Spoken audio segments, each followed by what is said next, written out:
Jan Suraaj party को करारी हार का सामना करना पड़ा। इस पर पार्टी के प्रमुख रणनीतिकार और नेता प्रशांत किशोर ने अपनी भावनाएं व्यक्त की।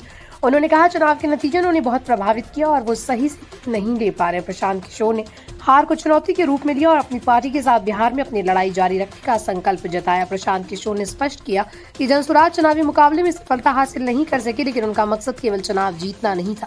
उन्होंने कहा कि उनकी पार्टी ने जाति और धर्म जैसे पारंपरिक मुद्दों से हटकर रोजगार और विकास जैसे सामाजिक मुद्दों पर चुनाव लड़ा। किशोर ने माना कि ये बदलाव बिहार के राजनीतिक माहौल में महत्वपूर्ण था और भविष्य में ऐसे मुद्दों पर ज्यादा ध्यान दिया जाएगा। हालांकि जनसुराज पार्टी के लिए चुनाव परिणाम निराशाजनक रहे, लेकिन प्रशांत किशोर ने हार से सीखने की बात कही।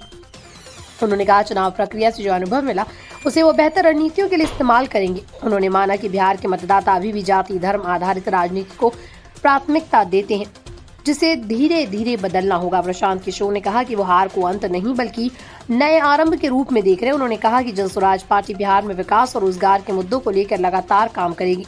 किशोर ने यह भी कहा कि वो बिहार के युवाओं को सशक्त बनाने और राजनीतिक जागरूकता फैलाने के लिए प्रतिबद्ध है। उनका मानना है कि सामाजिक बदलाव समय लेता है, लेकिन वो अवश्य होता है।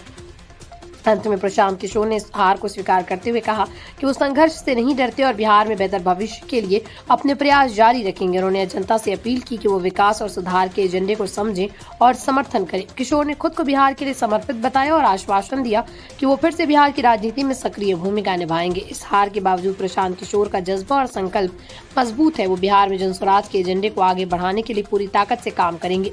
आने वाले दिनों में उनका ये संघर्ष बिहार की राजनीति में नए बदलाव की दिशा में महत्वपूर्ण साबित हो सकता है।